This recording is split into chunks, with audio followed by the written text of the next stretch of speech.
الحمدللہ وحدہ والصلاۃ والسلام علی من لا نبی بعدہ واعوذ باللہ من الشیطان الرجیم بسم اللہ الرحمن الرحیم رب اشرح لی صدری ویسر لی امری واحلل عقدۃ من لسانی یفقہوا قولی۔ محترم ناظرین، السلام علیکم ورحمۃ اللہ وبرکاتہ۔ بہت ہی خوشی کا موقع ہے کہ آج ہمارے ساتھ ہمارے اسٹوڈیو میں محترم جناب محمد مصطفیٰ ندوی مدنی صاحب موجود ہیں۔ آپ کا تعلق شہر لکھنؤ سے ہے اور آپ ایک براڈ مائنڈڈ اسکالر ہیں جو شریعت کے مزاج کو اچھی طرح سمجھتے ہیں۔ آپ کی تعلیمی اعتبار سے آپ نے نہضۃ العلماء لکھنؤ اور مدینہ یونیورسٹی سے فارغ ہیں۔ اس کے علاوہ آپ کی مصروفیات مختلف ہیں، تعلیمی بھی، تدریسی بھی، دعوتی اور اصلاحی بھی۔ آپ کی تنظیم نور فاؤنڈیشن کے نام سے پچھلے 17 سالوں سے شہر لکھنؤ میں اپنی خدمات دے رہی ہے۔ ساتھ ہی آپ تین مدارس یا اسکولز کہہ سکتے ہیں آپ کے زیر نگرانی رن ہو رہے ہیں۔ چونکہ آپ تعلیمی اور تدریسی فیلڈ میں بہت زیادہ متحرک رہتے ہیں، لہٰذا آپ کو کنٹری وائڈ کال کیا جاتا ہے مختلف سیمینارز میں، ویبینارز میں اور ایسی فکری جو میٹنگز ہوا کرتی ہیں۔ تو بہت ہی خوشی کا مقام ہے کہ آج ہمارے ساتھ مولانا صاحب موجود ہیں۔ تو آئیے خیر مقدم کرتے ہیں شیخ مصطفیٰ ندوی صاحب کا۔ السلام علیکم ورحمۃ اللہ وبرکاتہ جناب۔ وعلیکم السلام ورحمۃ اللہ وبرکاتہ۔ تو آپ کا خیر مقدم ہے آج ہمارے اس پروگرام میں۔ انشاءاللہ آپ کے علم اور آپ کے ایکسپیرینس سے ہم لوگ بھی کچھ فائدہ اٹھانا چاہیں گے۔ آج ہماری گفتگو کا موضوع رہے گا انشاءاللہ دین اسلام و عصر حاضر کے چیلنجز، یعنی انشاءاللہ جو آپ کے سامنے مسائل رکھے جائیں گے میری طرف سے وہ فلو کریں گے عصری چیلنجز کے اراؤنڈ، اور آپ سے ضرور جاننا چاہیں گے کہ اپنا دین اسلام اس کے متعلق کیا رہنمائی کرتا ہے۔ تو کیوں نہ سب سے پہلے اللہ رب العالمین سے شروع کیا جائے۔ ایک چھوٹا سا اپنا فکری سفر مینشن کرنا چاہیں گے مولانا صاحب۔ آپ کو پتہ ہے کہ جس ٹریک پر ابھی ہم ہیں یہ ہمیشہ سے نہیں تھا، پچھلے 16 سال سے یہ چیزیں ہوئے ہیں، یعنی ہم اللہ تعالیٰ کی کتاب کی خدمت کرنے لگے تب سے ہم یہ مانتے ہیں کہ میرا ایک ہدایت کا دور شروع ہوا۔ اس کے پہلے کے دور کو ایام الجاہلیہ کہا کرتے ہیں ہم اپنے خود کے لیے۔ تو جب سے یہ دور ہدایت شروع ہوا تو چھوٹا سا ہی صحیح ایک فکری سفر کیا ہے۔ جب مسلمانوں کی ذوبحالی دیکھی، پستی اور ذلت دیکھی تو غور کیا، تو سمجھ میں آیا کہ کیا مسائل ہیں، اس پہ غور کیا جائے۔ لہٰذا ہم نے پایا کہ جو لوگ ہیں جو اللہ کی طرف بلا رہے ہیں ان میں سے اکثر نماز سے شروع کر رہے ہیں، نماز پڑھو، اور بنا سمجھے اگر نماز پڑھنا شروع بھی کر دیا تو انسان کی زندگیاں نہیں تبدیل ہو رہی ہیں۔ غور کیا تو ہمیں یہ میرا خود کا ایکسپیرینس ہے، غلط بھی ہو سکتا ہے، آپ ضرور بتائیے گا، کہ ایسے محسوس ہوا کہ یہاں تو مسئلہ ایمان کا ہی ہے، نماز سے شروع کریں گے تو مسئلہ حل نہیں ہو رہا ہے۔ جب میرا یہ فکری سفر اور آگے بڑھا تو محسوس ہوا کہ ایمان کا مسئلہ، اور پھر لگا کہ یہ ایمان کا مسئلہ ہے اس لیے کہ قرآن سے دور ہے۔ تو پھر ہم نے اپنا حرز جاں بنایا کہ تعلق بالقرآن کا کام کیا جائے۔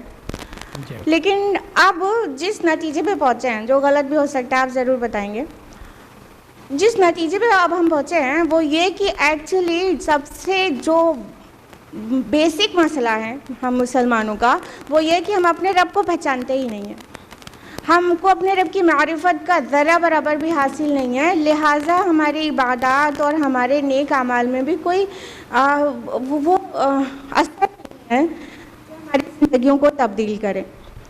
تو اب یہ سارے مسائل میں تڑکا لگا دیا اس ماڈرن ٹیکنالوجی نے، اس موبائل نے اسپیشلی، کہ اس نے ہم تعلق باللہ کو اور زیادہ کمزور کر دیا کہ جب بھی ہم اکیلے ہیں تب وہ بالکل بھی تنہا نہیں رہتے ہیں، یہ موبائل ہمارے ساتھ ہوتا ہے۔ پہلے کچھ تو غور کرتا ہوگا انسان کی، کبھی تو تنہا ہوتا ہوگا، کبھی اپنے سول میں اور اپنے ہورائزن میں، اور غور و فکر کرتا ہوگا، اللہ تعالیٰ کو کچھ بھی پہچانتا ہوگا۔ لہٰذا اس ہائی ٹیک ایرا نے اور اسپیشلی موبائل کی موجودگی نے انسانوں کو اس کے خالق سے اور زیادہ دور کر دیا، یعنی تنہا ہو ہی نہیں رہا ہے انسان، جب بھی تنہا ہے موبائل اس کے ساتھ ہے۔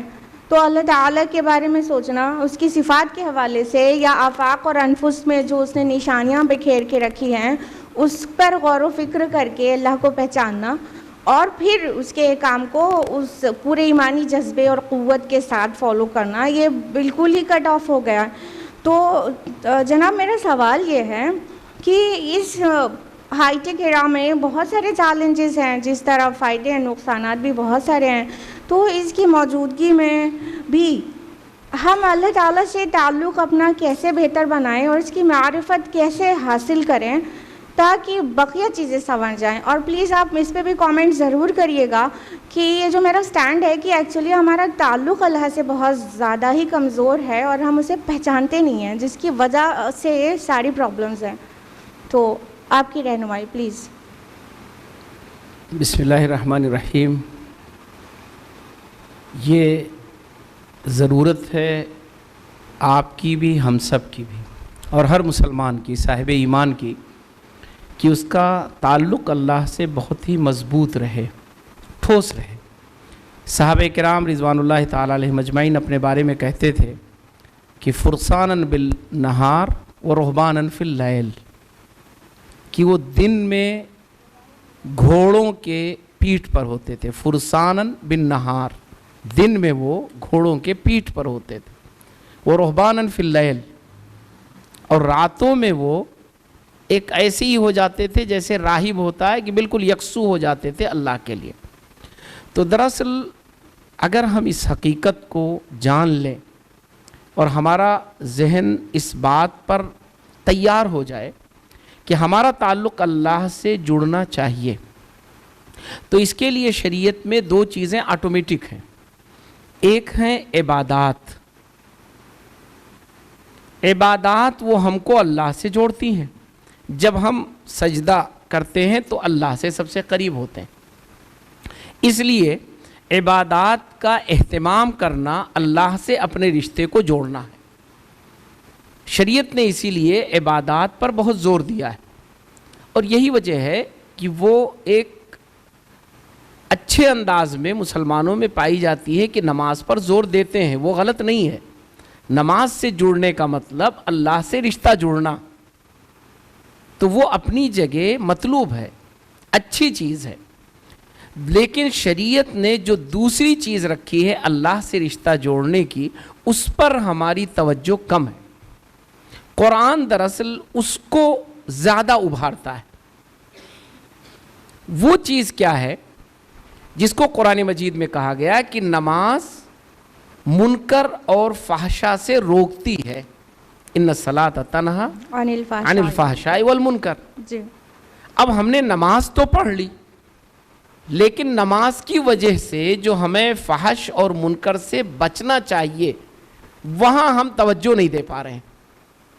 تو شریعت نے جو دوسرا سسٹم رکھا تھا کہ اللہ کو ہر جگہ یاد رکھو، ہر وقت اللہ کو نگاہ میں رکھ کر کام کرو، یہ سوچ کے رکھو کہ ہر کام تمہارا اللہ کی نظر میں ہے، اس کی نگاہ میں ہے، وہ ہر چیز کو دیکھتا، جانتا اور سنتا ہے۔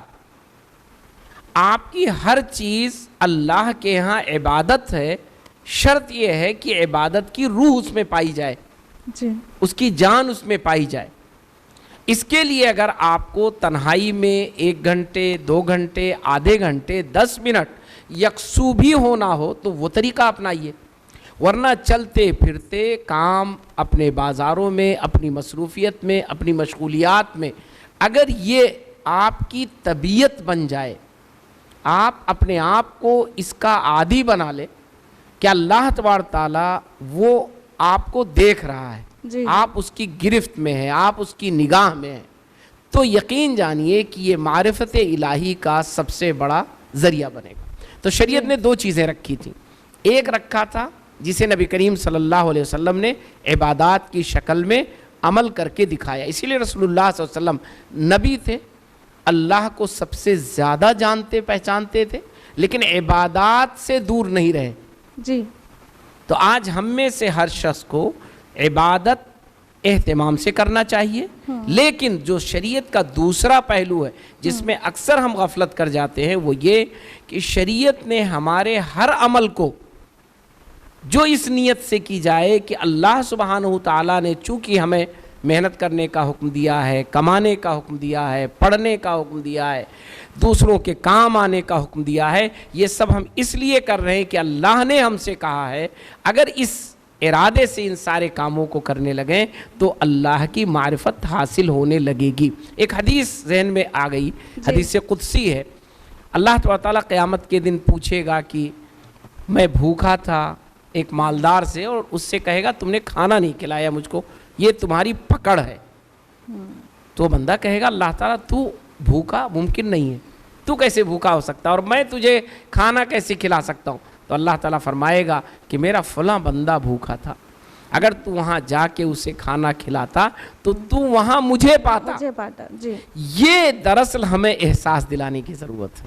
جی یہ احساس جس دن ہم دلا لے جائیں گے اس دن یقین جانیے کہ اللہ کی معرفت ہر چھوٹے بڑے کام سے حاصل ہونے لگے گی۔ جی یعنی ان شارٹ آپ یہ کہہ رہے ہیں کہ اللہ کا دوام ذکر ہونا چاہیے، جی ہمارے جی دل میں اللہ کی یاد آنا نہیں چاہیے، رہنا چاہیے۔ جی اسی میں ایک چیز اور شامل کر لیں، قرآن سے جو آپ نے کہا دوری، اس میں کوئی شک نہیں کہ قرآن سے دوری وہ بہت بڑی وجہ ہے اللہ سے قریب نہ ہونے کی۔ جی قرآن ایک ایسی چیز ہے جو اللہ کی صفت ہے، اللہ تبارک تعالیٰ کا براہ راست وہ کلام ہے، کلام اللہ ہے، جی اور اگر اس سے ہماری دوری ہے تو گویا اللہ سے دوری۔ بالکل تو آج ہم آپ کوئی بھی پوری ملت اگر وہ قرآن سے دوری بنا کے رکھے گی تو یقین جانیے اس کی دوری اللہ سے بھی رہے گی۔ اگر ہمیں قرآن سے قریب لانے کی کوشش کرنی ہے تو ہم اس بات کو ذہن میں رکھیں کہ انشاءاللہ امت اللہ سے بھی قریب ہو جائے گی۔ جی لیکن شیخ میرا اپنا یہ غور و فکر کا یہ نتیجہ ہے کہ کچھ دیر بندے کو غور کرنا ہی چاہیے، ہر انسان کو کم از کم ہر مسلمان کو اتنا وقت ضرور نکالنا چاہیے کہ وہ آفاق اور انفس میں غور کر رہا ہو جس سے وہ اللہ کو پہچانے۔ ایک ذریعہ تو یقیناً قرآن ہے اور دوام ذکر اس کو پورا کر دیتا ہے، لیکن یہ غور و فکر کوئی ترغیب ہمیں دینی ہی چاہیے، کیونکہ قرآن بار بار اس کی طرف ترغیب دلاتا رہتا ہے کہ غور کرو، فکر کرو، کیا تم سوچتے نہیں، کیا تم دیکھتے نہیں؟ اب سنورihim آیاتنا فی الآفاق وفی انفسہم، تو ان چیزوں کی اہمیت تو ہے، اور یہی میری خواہش ہے وہ یہ کہ یہ موبائل غور نہیں کرنے دیتا لوگوں کو۔ نہیں، غور کرنے کے لیے ترغیب دینا یہ بہت اہم ہے، اور انسان اپنی زندگی میں ایکٹیو رہتا ہے، کچھ نہ کچھ کرتا رہتا ہے، سرگرم رہتا ہے۔ جی جی اگر اس کی یہ طبیعت بن جائے اور بنا دی جائے، اس پر اس کو جگا دیا جائے، وہ جاگ جائے کہ وہ ہر چیز میں اللہ تبارک تعالیٰ کی قدرت، اللہ کی مصلحت، اللہ کی حکمت کو تلاش کرنے لگے، تو یقین جانیے کہ پھر اللہ تبارک تعالیٰ کو وہ پہچاننے بھی لگے گا اور سمجھنے بھی لگے گا۔ تو یہ ضرورت ہے، بہت بڑی ضرورت ہے، اور اس پر آج ہمیں بات کرنے کی ضرورت ہے، لوگوں کو سمجھانے کی ضرورت ہے۔ اس کے لیے الگ سے کوئی چیز کرنے کی ضرورت نہیں ہے۔ جو کچھ ہمارے زندگی کی سرگرمیاں ہیں اور جو کچھ ہمارے سامنے حالات، واقعات اور حوادث پیش آتے ہیں، صرف انہی کو ہم اپنے سوچنے کا زاویہ بدل لیں، انداز بدل لیں، تو یقین جانیے کہ اللہ تبارک تعالیٰ کی معرفت اس سے ہمیں حاصل ہو جائے۔ جی دیکھیے یہ کام جو انٹروورٹس ہوتے ہیں ان کے لیے تو آسان ہے، وہ بائی نیچر ان کی سائیکالوجی اللہ تعالیٰ انٹروورٹ بنائی، لیکن ایکسٹروورٹس کے لیے یہ مشکل کام ہے. تو میرا ترغیب یہ رہتی ہے کہ لوگوں کو کسی طرح ایمبیورٹ بننے کی طرف توجہ دلائی جائے کہ ٹھیک ہے آپ ایکسٹروورٹ ہیں، آپ کو سیر سپاٹے اچھے لگتے ہیں، آپ کو ادھم اچھا لگتا ہے، اور آپ چپ چاپ ہونا، خاموش ہو کے غور و فکر کرنا آپ کے مزاج میں شامل نہیں ہے، لیکن کبھی آپ وہ کریں تو کبھی یہ بھی کریں، ایمبی ورڈ تو ایٹ لیسٹ ہو ہی جائیں. جی جزاک اللہ خیر، میرے بات کا جواب مل گیا اور ممکنہ طور پر ناظرین کو بھی مل گیا ہوگا.